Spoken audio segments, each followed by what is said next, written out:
അപ്പോ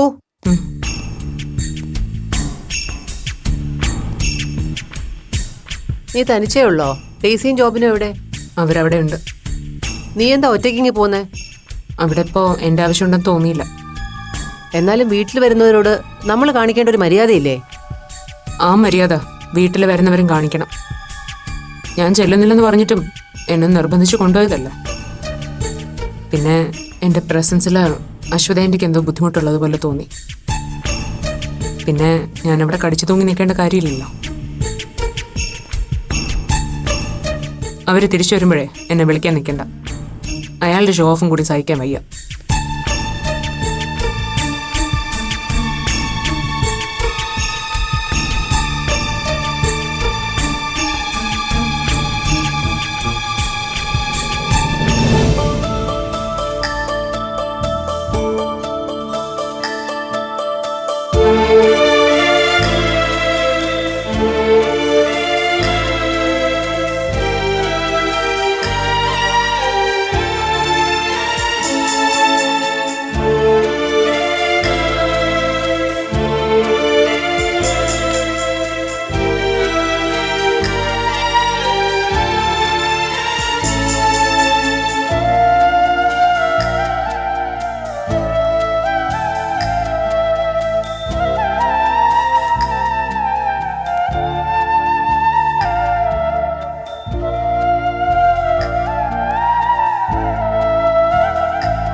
നീ ഡെയ്സിയോട് മോനോട് ഒന്നും പറയാതെ വന്നത് ശരിയായില്ല.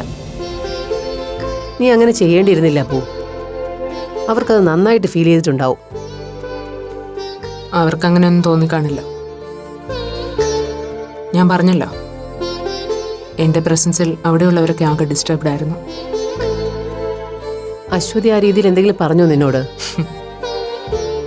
പറയാതെയും മനസ്സിലെന്താണെന്ന് ഊഹിക്കാലോ.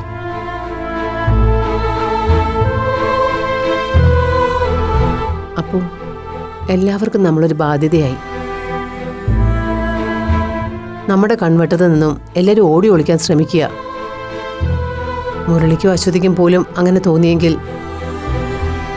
ബാക്കിയുള്ളവരുടെ കാര്യം ഊഹിക്കാവുന്നതല്ലേ ഉള്ളൂ. മുരളി ആ വീട് വിൽക്കാൻ തീരുമാനിച്ചു. ഇവിടുന്ന് ഷിഫ്റ്റ് ചെയ്യാണെന്ന്. പോവാണെന്നോ? എങ്ങോട്ട്? അറിയില്ല. അശ്വതിക്ക് ഉടനെ എറണാകുളത്തേക്ക് ട്രാൻസ്ഫർ ഉണ്ടാവുമെന്നാ കാരണം പറയുന്നത്. മാളുവിനും അവിടെ എവിടെയെങ്കിലും അഡ്മിഷൻ നോക്കുന്നുണ്ടെന്ന്. അച്ഛനോട് പോലും ഒന്നും പറയാതെയാ മുരളി തീരുമാനം എടുത്തത്. വീട് വിൽക്കുന്ന കാര്യം പത്രപരസ്യം കണ്ട VP അറിഞ്ഞത്. അച്ഛനിന്ന് മുരളിയെ കണ്ട് സംസാരിച്ചിരുന്നു. പോകാനുള്ള യഥാർത്ഥ കാരണം അശ്വതിയുടെ ട്രാൻസ്ഫർ ഒന്നും അല്ലെന്ന് ഒടുവിൽ അച്ഛനോട് തുറന്നു സമ്മതിച്ചു എന്ന്. കാരണം ഞാനാണ് അല്ലേ അമ്മ? അശ്വതി ആൻറ്റി എന്തുകൊണ്ട് എന്നോട് ഇൻഡിഫറൻ്റ് ആയിട്ട് പെരുമാറിയതെന്ന് ഇപ്പം എനിക്ക് മനസ്സിലായി. ഒരു പരിധിവരെ ഒന്നിനും ആരെയും കുറ്റം പറയാൻ പറ്റില്ലല്ലോ അപ്പൂ. ശരിയാണ്. എല്ലാത്തിനും കാരണം ഞാനാണ്. ഞാൻ മാത്രം. പോകുന്നവരൊക്കെ പൊയ്ക്കോട്ടെ അമ്മ. ഇനിയിപ്പോ ഞാനിവിടെ തുടരുന്നത് അമ്മയ്ക്കും അച്ഛനും ഒക്കെ ഒരു ബാധ്യതയായി തോന്നുന്നുണ്ടെങ്കിൽ തുറന്നു പറഞ്ഞാൽ മതി. ഞാനും എവിടേക്കെങ്കിലും. അപ്പൂ, മാറേണ്ടത് നീയല്ല അപ്പൂ, നിന്റെ മനസ്സാണ്. അതിന് നീ തയ്യാറാവാത്തിടത്തോളം കാലം എല്ലാവരിൽ നിന്നും എല്ലാത്തിൽ നിന്നും നമ്മൾ ഒറ്റപ്പെട്ടുകൊണ്ടിരിക്കും.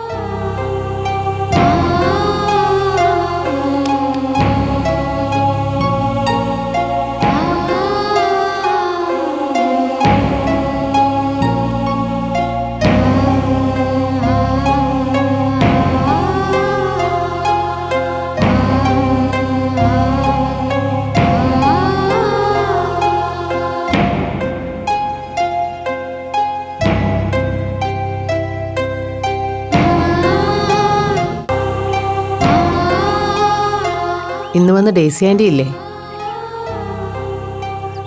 വിപിയുടെ ക്ലാസ്മേറ്റ് മാത്രമല്ല അവര്. എന്നെ അശ്വതിയും ഡെലിവറിക്ക് അഡ്മിറ്റ് ചെയ്യുമ്പോൾ ഡേസി അതേ ഹോസ്പിറ്റലിലുണ്ടായിരുന്നു. ഭർത്താവിന് ആക്സിഡന്റ് പറ്റി എത്തിയതായിരുന്നു അവരവിടെ. ഏകദേശം 1.5 മാസം ഞങ്ങൾ 3 പേരും ആ ഹോസ്പിറ്റലിലുണ്ടായിരുന്നു. ഡേസിയുടെ ഹസ്ബൻഡ് പരിക്കുകളിൽ നിന്നും ഒരുവിധം റിക്കവറായി വരികയായിരുന്നു. പക്ഷേ നിങ്ങൾ ജനിച്ചതിൻ്റെ അന്ന് ഒട്ടും പ്രതീക്ഷിക്കാതെ ഒരു ഹാർട്ട് അറ്റാക്ക് വന്ന് അദ്ദേഹം മരിച്ചു. ലേബർ റൂമിൽ നിന്ന് എന്നെ അശ്വതിയെ റൂമിലേക്ക് മാറ്റുന്നതിന് മുമ്പ് തന്നെ ഭർത്താവിൻ്റെ ഡെഡ് ബോഡിയുമായി കുഞ്ഞു ജോബിനെയും കൊണ്ട് ഡേസി പോയി. അന്ന് പോയ ഡേസിയെയും മോനെയും ഇത്രയും വർഷങ്ങൾക്ക് ശേഷം ഞാൻ ഇന്നാ കാണുന്നത്. ആ സമയത്ത് കുറച്ചുനാളിടയ്ക്ക് വിളിയും കത്തുമൊക്കെ ഉണ്ടായിരുന്നു. പിന്നെ ഡേസിയും മോനും കോയമ്പത്തൂരിലേക്ക് ഷിഫ്റ്റ് ചെയ്തു. നമ്മുടെ 2 വീടുകളുടെയും ഹൗസ് വാമിംഗ് ഒരുമിച്ചായിരുന്നല്ലോ. അന്ന് ഉറപ്പായും വരാന്നൊക്കെ ഡേസി സമ്മതിച്ചതാ. പക്ഷെ വന്നില്ല. ഹസ്ബൻഡിൻ്റെ വീട്ടുകാരുമായി എന്തോ ഇഷ്യൂസ് ഉണ്ടായി ഡേസി മോനെയും കൊണ്ട് ഡൽഹിയിലേക്ക് ഷിഫ്റ്റ് ചെയ്തു. പിന്നെ ഡേസിയെക്കുറിച്ച് ഒരു അപ്ഡേറ്റ്സും ഉണ്ടായിരുന്നില്ല. ഇതൊക്കെ ഇപ്പൊ പറയുന്നത് എന്തിനാ? കാര്യമുണ്ട്. ഇത്രയും വർഷങ്ങൾക്ക് ശേഷവും ഡേസി നമ്മൾ 2 വീട്ടുകാരെ അന്വേഷിച്ചു വന്നത് നമ്മുടെ കുടുംബങ്ങൾ തമ്മിലുള്ള ഡീപ്പ് റിലേഷന്റെ കഥ അറിയാവുന്നതുകൊണ്ടാണ്.